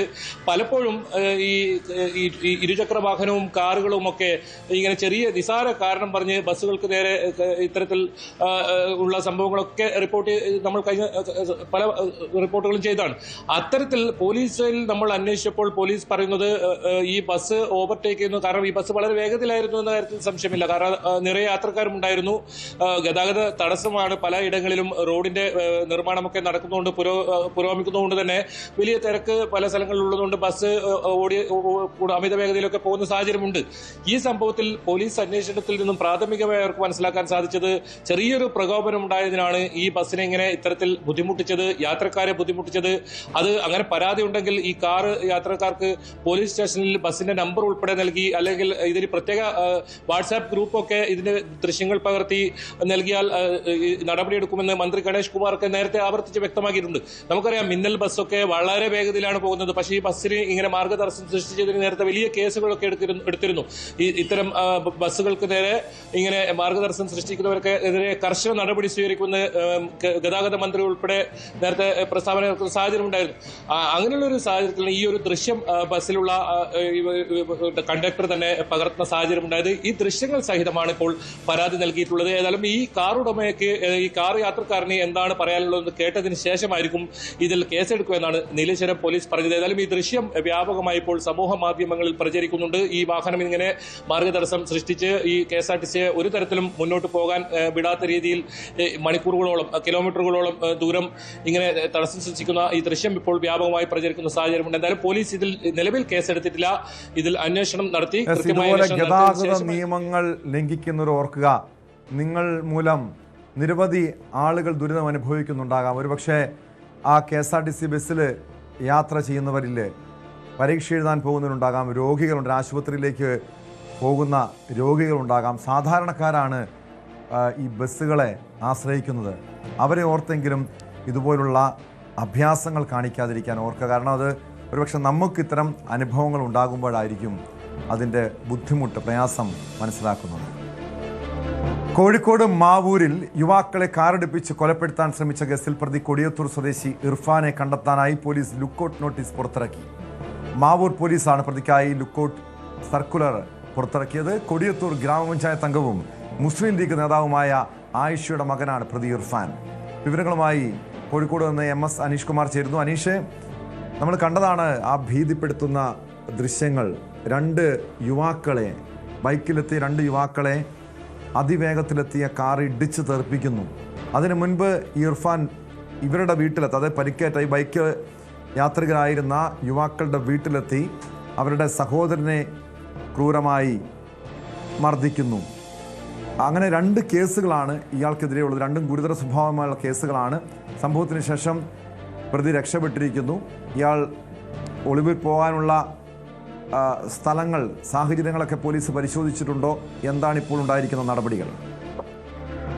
ടോം, അങ്ങേയറ്റം ഞെട്ടിക്കുന്ന ദൃശ്യങ്ങളായിരുന്നു പാഴൂരിൽ നിന്നും കഴിഞ്ഞ ദിവസം പുറത്തു വന്നത്. അതായത് ഒരു കാറ് ചെറുപ്പാഞ്ഞു പോകുമ്പോൾ അതിന് മുന്നിൽ വഴി തടഞ്ഞ ഒരു ബൈക്ക് ഇടുന്നതും ആ ബൈക്കിൽ നിന്നും ഒരാൾ ഇറങ്ങി വരാൻ നിൽക്കുമ്പോൾ തട്ടിത്തെറിപ്പിച്ചു പോവുകയാണ്. ആ യുവാക്കൾ അന്തരീക്ഷത്തിലേക്ക് തെറിച്ച് വീഴുന്നതടക്കമുള്ള ദൃശ്യങ്ങൾ കാണുകയും ചെയ്തു. രണ്ടുപേരും അവർ സഹോദരങ്ങളായ യുവാക്കളാണ്. അവർ രണ്ടുപേരും ആശുപത്രിയിൽ ചികിത്സയിൽ കഴിയുകയാണ്. ഒരാളുടെ നില ഇപ്പോഴും ഗുരുതരമായി തുടരുന്നു എന്നാണ് നമുക്ക് ആശുപത്രിയിൽ നിന്നും മനസ്സിലാക്കാൻ കഴിയുന്നത്. അത് കേവലം ഒരു അപകടം എന്ന രീതിയിൽ ആദ്യം വ്യാഖ്യാനിക്കപ്പെടാം എങ്കിൽ പോലും അത് വിശദമായി പരിശോധിക്കുമ്പോൾ നമുക്ക് മനസ്സിലാവുന്നുണ്ട് അത് കരുതിക്കൂട്ടിയുള്ള ഒരു ഇടിച്ചു തെറിപ്പിക്കലാണ് നടന്നത്, അല്ലെങ്കിൽ കൊല്ലാനുള്ള ഒരു ശ്രമം ആണ് നടന്നത്. തന്റെ മുന്നിലേക്ക് ഈ രണ്ടുപേർ വരുമ്പോൾ അവരെ ഒഴിവാക്കുക എന്ന ലക്ഷ്യത്തോടുകൂടി തന്നെയാണ് ഇത്തരം കൃത്യം ചെയ്തതെന്നാണ് മനസ്സിലാക്കാൻ കഴിയുക. എന്തായാലും ഇതുമായി ബന്ധപ്പെട്ട് കുറച്ച് അധികം കാര്യങ്ങൾ ഇതിനു മുമ്പ് നടന്നിരുന്നു. ഈ പരിക്ക് പറ്റിയ ആ 2 യുവാക്കളുടെ സഹോദരനുമായി ഈ ഇർഫാന് ചില പ്രശ്നങ്ങൾ ഉണ്ടായിരുന്നു. സാമ്പത്തികമായി ബന്ധപ്പെട്ട ചില തർക്കങ്ങൾ ഉണ്ടായിരുന്നു എന്നാണ് പോലീസ് പറയുന്നത്. ഇത് അടിസ്ഥാനത്തിൽ ഈ പരിക്ക് പറ്റിയ സഹോദരന്റെ വീട്ടിൽ, അല്ലെങ്കിൽ ഇവരുടെ വീട്ടിലേക്ക് ഇർഫാൻ വരികയും അവിടെ ഒരു സംഘർഷാവസ്ഥ ഉണ്ടാവുകയും ചെയ്തു. വീട് കയറി ആക്രമിക്കുന്ന രീതിയിലേക്ക് കാര്യങ്ങൾ മുന്നോട്ട് പോകുന്നു. ഇതിനുശേഷമാണ് സഹോദരനെ മർദ്ദിച്ച കാര്യം, അല്ലെങ്കിൽ അവിടെ വീട്ടിൽ കയറി ആക്രമണം നടത്തിയ കാര്യം ഈ പരിക്ക് പറ്റിയ 2 യുവാക്കൾ അറിയുന്നത്. അവർ ഇർഫാന്റെ വീട്ടിലേക്കാണ് പിന്നീട് പോകുന്നത്. കൊടിയത്തൂർ പഞ്ചായത്ത് അംഗം കൂടിയായ ഐഷ, ലീഗ് നേതാവ് കൂടിയാണ്, അവരുടെ മകനാണ് ഇർഫാൻ. അവരുടെ വീട്ടിലേക്ക് പോകുന്നു. അവിടെയും ചില സംഘർഷാവസ്ഥയിലേക്ക് കാര്യങ്ങൾ നീങ്ങുന്നുണ്ട്. ഇതിനു ശേഷമാണ് അവർ വീട്ടിലെത്തിയപ്പോൾ ഈ ഇർഫാനെ കണ്ടുകിട്ടാത്തതിനെ തുടർന്നാണ് ഇർഫാനെ തെരഞ്ഞു പോവുകയും ഇർഫാൻ വരുന്ന വാഹനത്തിന് തൊട്ട് മുന്നിൽ ഈ ബൈക്ക് നിർത്തി ആക്രമിക്കാനുള്ള ഒരു ഒരുക്കമായിരുന്നു എന്ന് നമുക്ക് ദൃശ്യങ്ങളിൽ നിന്ന് മനസ്സിലാക്കാം. കാരണം കയ്യിലൊരു ആയുധം എടുത്തുകൊണ്ടാണ് അവർ പുറത്തേക്ക് ഇറങ്ങുന്നത്. എന്തായാലും അപ്പോൾ ഒരു ഏറ്റുമുട്ടൽ ഉണ്ടാവുമ്പോൾ സ്വീകരിക്കേണ്ട ഒരു നടപടി എന്ന രീതിയിൽ അവരെ വധിക്കാൻ, അല്ലെങ്കിൽ വധശ്രമം നടത്താൻ തന്നെ ഇർഫാൻ മുന്നോട്ട് പോകുന്ന കാഴ്ചയാണ് കാണാൻ കഴിയുന്നത്. അങ്ങനെയാണ് അവർ പരിക്ക് പറ്റുകയും ആശുപത്രിയിൽ പ്രവേശിക്കുകയും ചെയ്തത്. എന്തായാലും ഈ സംഭവം ഉണ്ടായപ്പോൾ തന്നെ ഈ ബൈക്കിൽ നിന്നും ഇരുവരും തെറിച്ചു വീണപ്പോൾ തന്നെ നാട്ടുകാരടക്കം അടുത്ത് കൂടിയാണ് ഇവരെ ആശുപത്രിയിൽ കൊണ്ടുപോയത്. ആ സമയത്ത് തന്നെ കാറിൽ നിന്നും ഇർഫാൻ ഇറങ്ങി ഓടി രക്ഷപ്പെടുന്ന ഒരു സാഹചര്യം ഉണ്ടായി. പിന്നീട് പോലീസ് കേസെടുക്കുകയും ചെയ്തു. 3 കേസുകൾ ഇതുമായി ബന്ധപ്പെട്ടുണ്ട്. ഒന്ന്, ഈ ബൈക്ക് ഇടിപ്പിച്ച് കൊല്ലാനുള്ള വധശ്രമം ആണ് ഒരു കേസ് ചുമത്തിയിരിക്കുന്നത്. മറ്റ് 2 കേസുകൾ ഈ വീടുകൾ കയറി പരസ്പരം നടത്തിയ അതിക്രമങ്ങളുടെ പേരിൽ 2 കേസുകൾ കൂടിയുണ്ട്. അതിന് തൊട്ടു പിന്നാലെയാണ് ഇർഫാൻ ഒളിവിലേക്ക് പോയിരിക്കുന്നത്. ഇയാൾ പോകാൻ സാധ്യതയുള്ള ഇടങ്ങളിലൊക്കെ പോലീസ് ഇതിനകം തെരച്ചിൽ നടത്തി, പക്ഷെ കണ്ടെത്താൻ കഴിഞ്ഞില്ല. മൊബൈൽ ഫോൺ സ്വിച്ച് ഓഫ് ആയ അവസ്ഥയിലുമാണ്. എന്തായാലും കൂടുതൽ ഊർജിതമായ തെരച്ചിൽ പോലീസിന്റെ ഭാഗത്തുനിന്നും ഉണ്ടാവും എന്ന് പറയുന്നു. വിദേശത്തേക്കടക്കം കടന്നുകളയാനുള്ള സാധ്യതകൾ തള്ളിക്കളയാൻ കഴിയില്ല. അതുകൊണ്ടാണ് ലുക്കൌട്ട് സർക്കുലർ ഇറക്കിയിരിക്കുന്നത്. വിമാനത്താവളങ്ങളിൽ വഴി വല്ലതും പുറത്തേക്ക് പോകാൻ ശ്രമിച്ചാൽ അതേ നിമിഷം തന്നെ പോലീസിന് വിവരം കിട്ടും. അങ്ങനെ പുറത്തേക്ക് പോകുന്നത് തടയാനുള്ള ഒരുക്കത്തിലാണ്. എന്തായാലും ഈ നമ്മള് 2 ബൈക്കിലെത്തുന്ന ബൈക്കിൽ 2 ചെറുപ്പക്കാരെയാണ് ഇയാൾ വാഹനം ഇടിപ്പിച്ച് കാറിടിപ്പിച്ച് കൊലപ്പെടുത്താൻ ശ്രമിക്കുന്നത്. ഇതിന് മുൻപ് തൊട്ട് മുൻപ് തന്നെ വീട്ടിൽ കയറിയുള്ള ആക്രമണം ഉണ്ടായിരുന്നു. ഇതിനു മുൻപ് അങ്ങനെ ഒരു ക്രിമിനൽ പശ്ചാത്തലമുള്ള വ്യക്തിയാണോ പ്രതി ഇർഫാൻ? ഏതെങ്കിലും ക്രിമിനൽ കേസുകളിൽ? കാരണം ഈ ഒരു സംഭവത്തിലേക്ക് നയിച്ചതിൽ ഒരു കുടിപ്പകയുണ്ട് എന്ന് കരുതുന്നുണ്ട്. ഇയാളുടെ ഒരു പശ്ചാത്തലം എന്താണ്? ക്രിമിനൽ കേസുകൾ, ഈ അത്തരം കേസുകൾ ഉണ്ടായിട്ടില്ല എന്നാണ് പോലീസ് പറയുന്നത്. പക്ഷേ നിരന്തരമായ ചില പ്രശ്നങ്ങളിലൊക്കെ ഇടപെടുന്ന, അല്ലെങ്കിൽ ഒരു ലക്ഷ്യബോധമില്ലാതെ ജീവിക്കുന്ന പുതിയ കാലത്തിന്റെ തലമുറകളെന്ന്, പുതിയ കാലത്തെ കുട്ടികളെന്ന് വിശേഷിപ്പിക്കാൻ കഴിയുന്ന രീതിയിലുള്ള ആളുകൾ തന്നെയാണ് ഇവർ. പലപ്പോഴും ഒച്ചപ്പാടും ബഹളം ഉണ്ടാക്കുക, പൊതുസ്ഥലങ്ങളിൽ പ്രശ്നങ്ങൾ ഉണ്ടാക്കുക, അങ്ങനെ പല പ്രശ്നങ്ങളുണ്ട്. അതൊരു പരാതിയായോ അല്ലെങ്കിൽ നിയമ നടപടിയായോ മുന്നോട്ട് പോയിട്ടില്ല എന്നാണ് പോലീസ് പറയുന്നത്. പക്ഷേ ഇരുവരും തമ്മിലുള്ള സാമ്പത്തിക തർക്കം അത് എന്തിന്റെ പേരിലാണ് എന്നതിനെ കുറിച്ചാണ് പോലീസ് ഇപ്പോഴും പരിശോധിച്ച് വരുന്നത്. അത് കേവലം ബിസിനസ് ആവശ്യങ്ങൾക്ക് വേണ്ടി അല്ലെങ്കിൽ സ്വകാര്യ ആവശ്യങ്ങൾക്ക് വേണ്ടി പണം നൽകിയതാണോ, അതോ മറ്റ് ലഹരി ഇടപാടുകൾ പോലുള്ള മറ്റെന്തെങ്കിലും ഇടപെടലുകൾ ഇതിനകത്തുണ്ടോ എന്നടക്കമുള്ള പരിശോധനകൾ നടത്തുന്നുണ്ട്. എന്തായാലും ഇരു വിഭാഗത്തിലെയും ആളുകൾ വളരെ മാന്യമായി ജീവിക്കുന്ന ആളുകൾ അല്ല എന്ന് പോലീസ് പറയുന്നു. ഇരുവരും ചില പ്രശ്നങ്ങളുള്ള ആളുകളാണ്. പരസ്പരം ചില പ്രശ്നങ്ങളൊക്കെ ഇതിനു മുമ്പ് ഉണ്ടായിട്ടുമുണ്ട്. പക്ഷെ അതൊരു നിയമ നടപടിയിലേക്കൊന്നും പോയിട്ടില്ല, അല്ലെങ്കിൽ പോലീസ് കേസിലേക്കും ഒന്നും പോയിട്ടില്ല. ഈ ഒരു സംഭവം തന്നെ ഇരുപക്ഷവും പരസ്പരം അക്രമത്തിലേക്ക് തിരിയുന്ന ഒരു സാഹചര്യമാണ് ഉണ്ടായത്. ഒരു പക്ഷേ ആ വാഹനം നിർത്തുകയായിരുന്നെങ്കിൽ ഈ ഇർഫാനെ ആക്രമിക്കാൻ ആ വന്ന 2 സഹോദരങ്ങൾ മടിക്കില്ല എന്നാണ് അവരുടെ ആ ഒരു ലക്ഷ്യങ്ങൾ നമുക്ക് പ്രകടമാവുന്നത്. എന്തായാലും 3 സഹോദരങ്ങളും ഇപ്പോൾ ആശുപത്രിയിലാണ്. അതിൽ ഒരാളുടെ നില ഗുരുതരമായി തന്നെ തുടരുന്നുണ്ട്. വ്യക്തമാണ്. MS അനീഷ് കുമാറാണ് കോഴിക്കോട് നിന്ന് വിവരങ്ങൾ സ്പോട്ട് ലൈവിലേക്ക് തിരികെ എത്താം. ഇടവേള കഴിഞ്ഞ്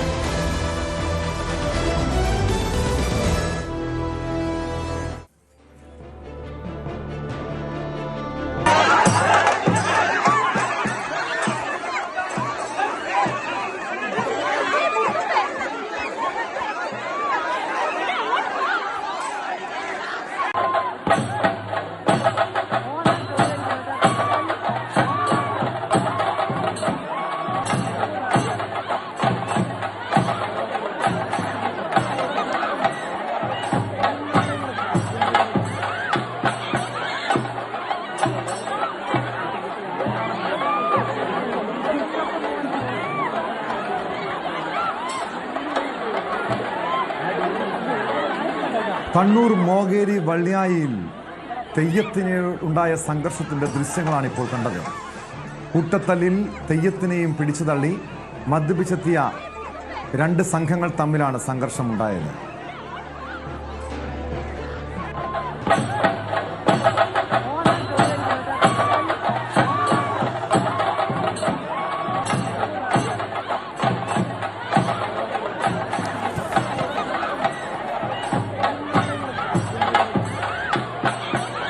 വിവരങ്ങളുമായി സുമേഷ് മോറാഴ് ചേരുന്നു. സുമേഷ്, എന്താണ് സംഭവിച്ചത്?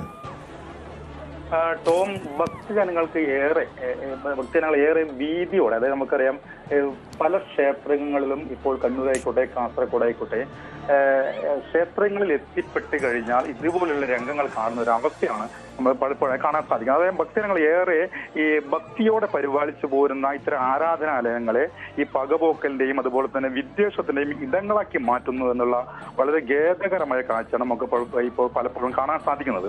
അത്ര സമാനമായ ഒരു സംഭവമാണ് ഇന്നലെ കണ്ണൂരും ഉണ്ടായിരിക്കുന്നത്. ഇന്നലെ വൈകിട്ട് ഈ കൂത്തുപറമ്പ് മൊകേരിയിലാണ് ഇത്തരം ഒരു സംഭവം ഉണ്ടായത്. ഈ കൂടത്തിൽ മടപ്പുര എന്ന് പറയുന്ന ഒരു ക്ഷേത്രമുണ്ട്. അവിടെ കൂടുതൽ ആളുകൾ, അത് വലിയ ആൾക്കൂട്ടം വരുന്ന ഒരു സ്ഥലമാണ്. അതായത് ഉത്സവങ്ങൾ നടക്കുമ്പോൾ വളരെ ആൾക്കൂട്ടം എത്തിപ്പെടാറുള്ള ഒരു സ്ഥലമാണ്. അവിടെയാണ് ഇന്നലെ ഈ തെയ്യം കാണാനെത്തിയവർ തമ്മിൽ ഒരു സംഘർഷം ഉണ്ടാകുന്ന ഒരു അവസ്ഥ ഉണ്ടാകുന്നത്. തുടർന്ന് ഈ തെയ്യത്തിനും ഇതുപോലെ മർദ്ദനമേൽക്കുന്ന ഒരു സംഭവം ഉണ്ടാകുന്നത്. അതായത് എന്നാൽ അവിടെ തെയ്യക്കോലം കെട്ടി ആടുകയായിരുന്നു. അതിനിടയിലാണ് ഈ തെയ്യ് കാണാനെത്തിയവർ തമ്മിൽ, അതായത് അവിടെ വളണ്ടിയേഴ്സ് അവിടെ നിയന്ത്രിക്കുന്നുണ്ടായിരുന്നു. അതായത് ഭക്തജനങ്ങൾക്ക് നല്ല രീതിയിൽ ഇത്തരം ഈ തെയ്യങ്ങൾ കാണുന്നതിന് വേണ്ടി അവിടുത്തെ ആഘോഷ കമ്മിറ്റി വളണ്ടിയേഴ്സിനെയൊക്കെ ഏർപ്പെടുത്തിയിരുന്നു. അപ്പം അവരും ഇതുപോലെ ഈ ആരാധന ഈ കാണാനെത്തിയവരും തമ്മിലുള്ള ഒരു സംഘർഷമാണ് അവിടെ ഉണ്ടായത്. അങ്ങനെ അതിനിടയിൽ ഈ തെയ്യത്തിന് മർദ്ദനമേൽക്കുന്ന ഒരു സംഭവം ഉണ്ടാകുന്നു. ഏതായാലും ഇതിലൊരു രാഷ്ട്രീയമില്ല എന്ന് പോലീസ് പറയുന്നുണ്ട്. അതുകൊണ്ട് തന്നെ ഇതിലൊരു കേസും ഇല്ല എന്ന് തന്നെയാണ് ഇപ്പോൾ പോലീസ്. അതായത് രണ്ടുപേരും, അതായത് മർദ്ദിച്ചവരും മർദ്ദനമേറ്റവരും അങ്ങനെ ഒരു പരാതിയുമായി പോലീസിനെ സമീപിച്ചിട്ടില്ല. അതുകൊണ്ട് തന്നെ ഇത്തരം ഒരു കേസും അതുമായി പോലീസ് മുന്നോട്ട് പോകുന്നില്ല. അവർ മദ്യപിച്ചെത്തിയവരാണ് ഇത്തരം ഈ സംഘർഷം ഉണ്ടാക്കിയത് എന്നുള്ള ഏറെ ഖേദകരമായ ഒരു സംഭവമാണ് നമുക്ക് പറയാനുള്ളത്. അതായത് ഞാൻ നേരത്തെ സൂചിപ്പിച്ചതുപോലെ തന്നെ വളരെ ആരാധന പല ജനങ്ങൾ, അത് ഭക്തജനങ്ങൾ. സുമേഷ്, ഈ കണ്ണൂരിലെ തെയ്യത്തിനിടെ ഇത്തരം സംഘർഷങ്ങൾ ഉണ്ടാകുന്ന ഇപ്പോൾ നിത്യസംഭവമാകുന്നുണ്ട്. ഏതാനും മാസങ്ങൾക്ക് മുമ്പ് സുമേഷ് തന്നെ റിപ്പോർട്ട് ചെയ്തൊരു വാർത്തയുണ്ട്. ഒരു തെയ്യം അത് കണ്ടു നിന്നിരുന്ന ഒരാളെ അടിച്ച് നിലത്തിടുന്നൊരു ദൃശ്യങ്ങൾ ഭയപ്പെടുത്തുന്നതായിരുന്നു. ഇത് പതിവായി ഇതുപോലുള്ള സംഭവങ്ങൾ, അക്രമ സംഭവങ്ങൾ അവിടെ ഉണ്ടാകാറുള്ളതാണോ? തീർച്ചയായും ടോം, അതാണ് ഞാൻ നേരത്തെ സൂചിപ്പിച്ചതുപോലെ തന്നെ ഈ പല ക്ഷേത്രങ്ങളിലും ഇതൊരു പകപോക്കലിന്റെയും വിദ്വേഷത്തിന്റെയും ഇടങ്ങളാക്കി മാറ്റുന്നു എന്നുള്ളതാണ്.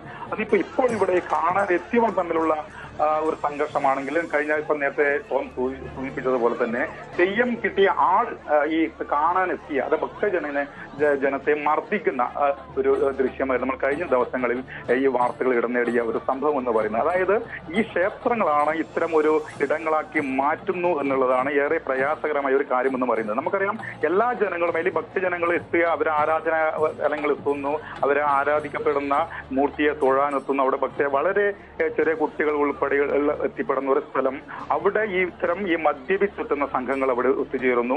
അത്തരം ഈ നേരത്തെ ഉണ്ടായ പകപോക്കലുകൾ അവിടെ അതിനു വേണ്ടിയുള്ള ഒരു പകപോക്കൽ ഇടങ്ങളാക്കി ഇത്തരം ആരാധനകൾ മാറ്റുന്നു എന്നുള്ള ഏറെ പ്രയാസകരമായ ഒരു സംഭവം തന്നെയാണ് ഈ പല കാലങ്ങളായി ഇപ്പൊ കണ്ണൂർ ഉൾപ്പെടെ കാസർഗോഡ് ഉൾപ്പെടെ ഇപ്പോൾ നമ്മൾ തന്നെ റിപ്പോർട്ട് ചെയ്യപ്പെടുന്ന പല സംഭവങ്ങൾ നമുക്ക് സൂചിപ്പിക്കാൻ വേണ്ടി സാധിക്കും. അതായത് അതുകൊണ്ട് തന്നെ യഥാർത്ഥ ആളുകളെ, അതായത് യഥാർത്ഥ ഭക്തജനങ്ങൾക്കാണ് ഇത്തരം സംഭവങ്ങൾ ഏറെ പ്രയാസം ഉണ്ടാക്കുന്നത് എന്നുള്ള വളരെ ഖേദകരമായ ഒരു സംഭവമാണ് നമുക്ക് ഇന്നലെ വൈകിട്ട് കൂത്തുപറമ്പ് മൊകേരിയിലുണ്ടായ ഒരു സംഭവം എന്ന് നമുക്ക് എടുത്തു പറയാൻ വേണ്ടി സാധിക്കും.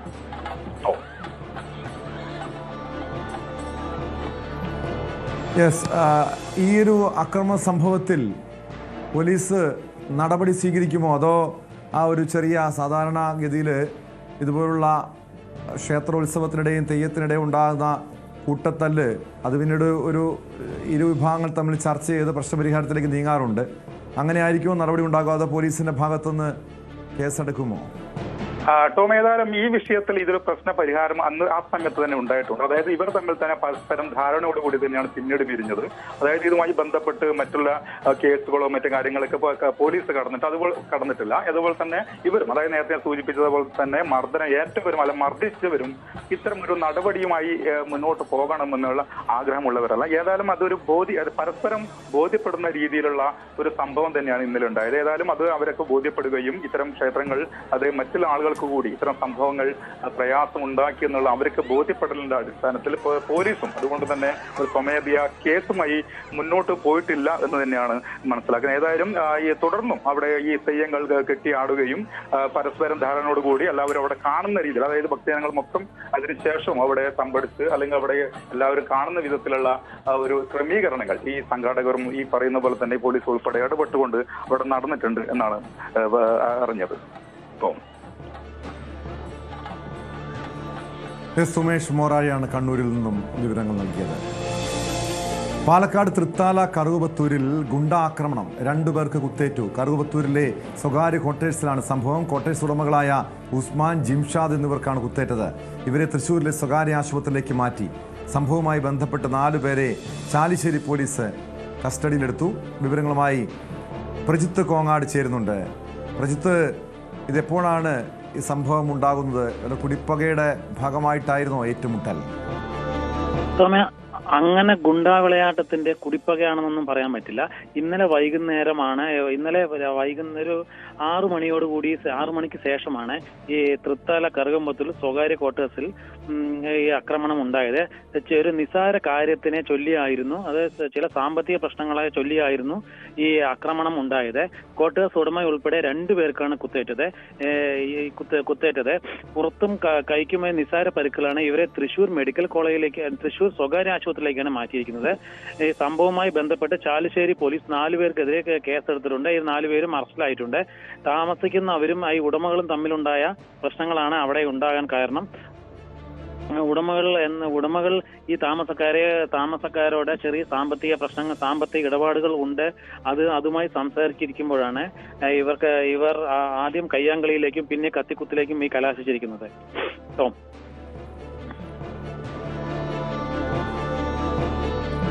യെസ്, നിലവിൽ പോലീസ് 4 പേരെ കസ്റ്റഡിയിൽ എടുത്തിട്ടുണ്ട്. ഇവര് ഗുണ്ടാ പട്ടികയിലുള്ളവരാണോ, ഗുണ്ടാ ലിസ്റ്റിലുള്ളവരാണോ, എന്താ ഇതിനു മുൻപ് ഏതെങ്കിലും കേസുകളിൽ പ്രതികളായിട്ടുള്ളവരാണോ? ഈ സംഭവവുമായി ബന്ധപ്പെട്ട് 4 പേരെയാണ് പോലീസ് ഇപ്പോൾ ചാലിശ്ശേരി പോലീസ് കസ്റ്റഡിയിൽ എടുത്തിരിക്കുന്നത്.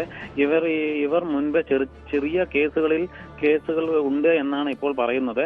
കൂടുതൽ കേസുകൾ ഉണ്ടോ എന്ന് ചാലിശ്ശേരി പോലീസ് അന്വേഷിച്ചു വരികയാണ്. ടോം.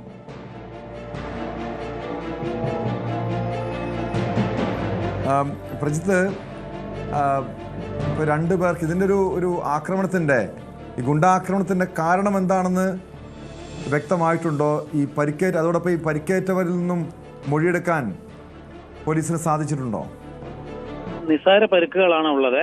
തൃശൂർ സ്വകാര്യ ആശുപത്രിയിലാണ് പരിക്കേറ്റ 2 പേരെയും പ്രവേശിപ്പിച്ചിട്ടുള്ളത്. ഉസ്മാനും ജിംഷാദിനാണ് പരിക്കേറ്റിട്ടുള്ളത്. അതുമാത്രമല്ല പോലീസ് അവരോടുള്ള മൊഴി രേഖപ്പെടുത്തിയിട്ടുണ്ട്. നമ്മൾക്ക് മനസ്സിലാക്കാൻ പറ്റുന്ന ഇവർ തമ്മിൽ സാമ്പത്തിക തർക്കത്തിന്റെ പേരിലാണ് ഇവരെ ആക്രമിച്ചത് എന്നാണ് ചാലിശ്ശേരി പോലീസ് പറയുന്നത്. ടോം.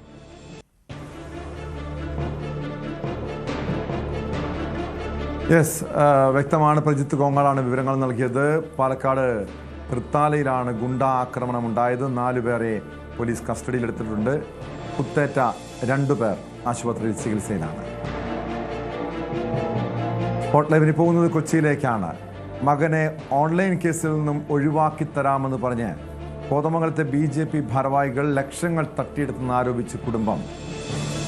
BJP മണ്ഡലം ഓഫീസിന് മുന്നിൽ ഈ കുടുംബാംഗങ്ങൾ കുത്തിയിരിപ്പ് സമരം നടത്തി. നഷ്ടമായ പണം തിരികെ കിട്ടുന്നതുവരെയും കുത്തിയിരിക്കാൻ തയ്യാറെടുക്കുന്നുവെന്ന ചേലാട് സ്വദേശി ജോർജ്, ഭാര്യ എന്നിവരെ കോതമംഗലം പോലീസ് അനുനയിപ്പിച്ച് സ്റ്റേഷനിലേക്ക് കൊണ്ടുപോയി.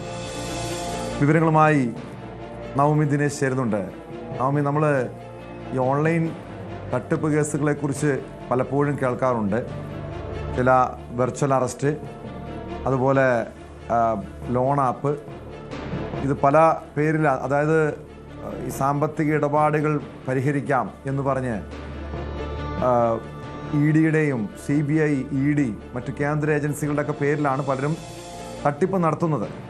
പക്ഷേ ഇവിടെ BJP ഭാരവാഹികളാണ്, അതും കോതമംഗലത്തെ BJP ഭാരവാഹികളാണ് ഒരു കുടുംബത്തിൽ നിന്നും ലക്ഷങ്ങൾ തട്ടിയെടുത്തുന്നൊരു ആക്ഷേപം. അതായത് മകനെ ഓൺലൈൻ കേസിൽ നിന്നും ഒഴിവാക്കാമെന്ന് പറഞ്ഞ് ലക്ഷങ്ങൾ തട്ടിയെടുത്തെന്ന് കുടുംബം ആരോപിക്കുന്നത്. എന്താണ് ഇവർ ഉന്നയിക്കുന്ന ആരോപണം? എന്ത് നടപടിയാണ് ഉണ്ടായിരിക്കുന്നത്?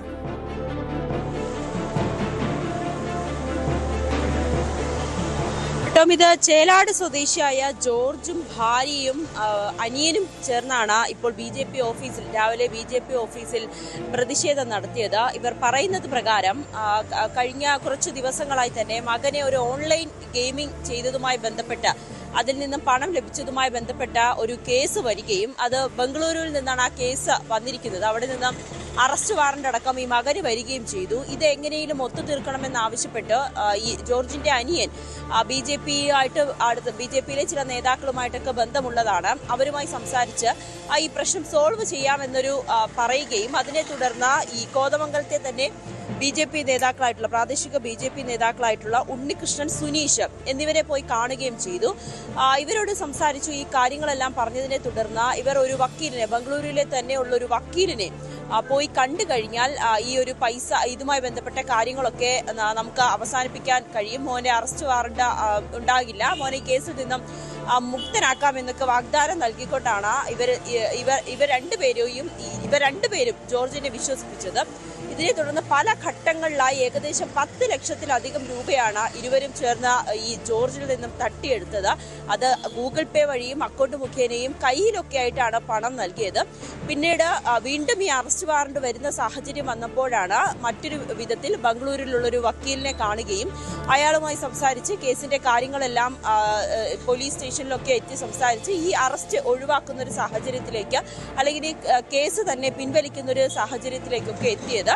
അതിനുശേഷം 5 ലക്ഷം രൂപയാണ് ആ വക്കീലിന് കൊടുത്തത്. 6 ലക്ഷം രൂപ ആവശ്യപ്പെട്ടുവെങ്കിൽ 7 ലക്ഷം രൂപ ആവശ്യപ്പെട്ടുവെങ്കിലും അത്രയും പൈസ ഇല്ല എന്ന് പറഞ്ഞുകൊണ്ട് 5 ലക്ഷം രൂപയാണ് ഈ കേസ് ഒതുക്കി തീർക്കുന്നതിന് വേണ്ടി നൽകിയത്. അതിനൊടുവിൽ തിരിച്ച് വന്നതിന് ശേഷം ഈ BJP നേതാക്കളോട് പണം ആവശ്യപ്പെട്ടപ്പോൾ അവർ തിരികെ നൽകാൻ തയ്യാറായില്ല എന്നാണ് ജോർജ് പറയുന്നത്.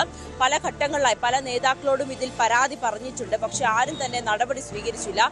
ഒടുവിലാണ് പോലീസിനടക്കം പരാതി നൽകിയിട്ട് നടപടിയെടുക്കാത്തത്. ഓൺലൈൻ കേസിന്റെ ഒരു പശ്ചാത്തലം എന്താണ്? അങ്ങനെ ഇവരുടെ മകൻ ഈ ജോർജിന്റെ മകൻ ഓൺലൈൻ കേസിൽ യഥാർത്ഥത്തിൽ കുടുങ്ങിയതാണോ?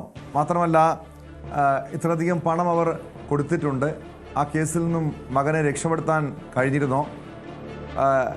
ഒരു പോലീസിലോ മറ്റോ പരാതി നൽകാതെ അല്ലെങ്കിൽ പാർട്ടി നേതൃത്വത്തിനോ പരാതി നൽകാതെ ഇങ്ങനെയൊരു സമര മാർഗത്തിലേക്ക് ഇവർ നീങ്ങാനുള്ള കാരണം എന്തായിരിക്കും?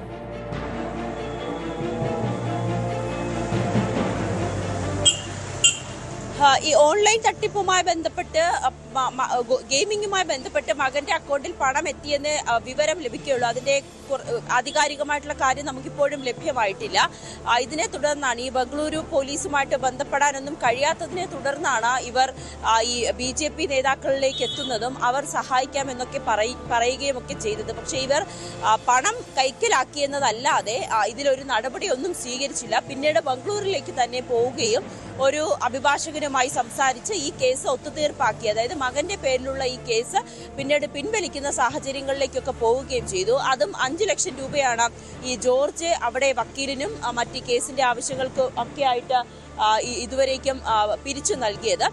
എന്തായാലും ആ കേസ് അവസാനിച്ചിട്ടുണ്ട്. പക്ഷെ ഇവർക്ക് കൊടുക്കേണ്ട 10 ലക്ഷം രൂപയോളമാണ് ഈ BJP നേതാക്കൾ തട്ടിയെടുത്തത്. ആ പണം തിരികെ നൽകിയില്ല എന്ന് പറഞ്ഞുകൊണ്ടാണ് ജോർജ് BJP ഓഫീസിന് മുന്നിൽ പ്രതിഷേധം ഇരുന്നത്. എന്തായാലും കോതമംഗലം പോലീസിന് പരാതി നൽകി. പോലീസ് ഇതിന്റെ അന്വേഷണം ആരംഭിച്ചിരിക്കുന്നു എന്നാണ് നമുക്ക് അറിയാൻ സാധിക്കുന്നത് കേട്ടോ. അതായത് ഇവരുടെ സമരം പൂർണ്ണമായും ഒത്തുതീർപ്പായോ പ്രശ്നപരിഹാരമായോ? കാരണം BJPയുടെ ഒരു ഓഫീസിലാണ്, അതിന് മുന്നിലായിരുന്നു കുടുംബം ഈ സമരം ഇരുന്നത്, പ്രതിഷേധ സമരവുമായി രംഗത്തിറങ്ങിയത്. ഈ BJP നേതാക്കൾക്കെതിരെ നടപടി ഉണ്ടാകും. കാരണം പണം കൊടുത്തതിൻ്റെ തെളിവുണ്ട്, ഓൺലൈൻ ട്രാൻസാക്ഷനാണ്. അതുകൊണ്ട് തന്നെ പോലീസിൻ്റെ ഭാഗത്ത് നടപടി ഉണ്ടാകും. എന്താണ് കോതമംഗലം പോലീസ് വ്യക്തമാക്കുന്നത്?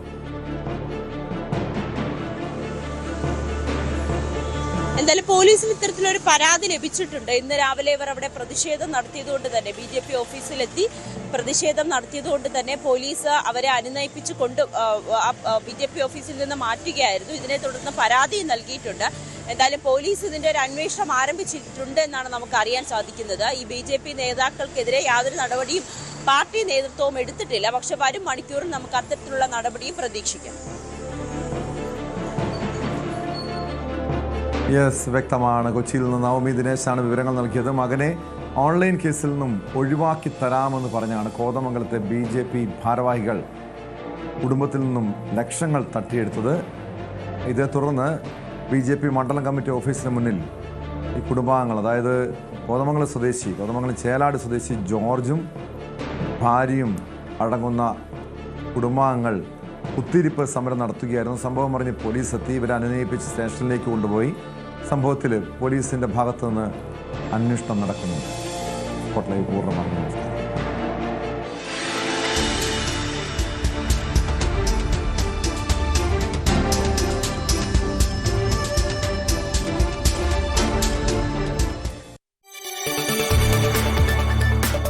കൂടുതൽ വാർത്തകൾക്ക് News 18 Keralam YouTube channel subscribe ചെയ്യുക.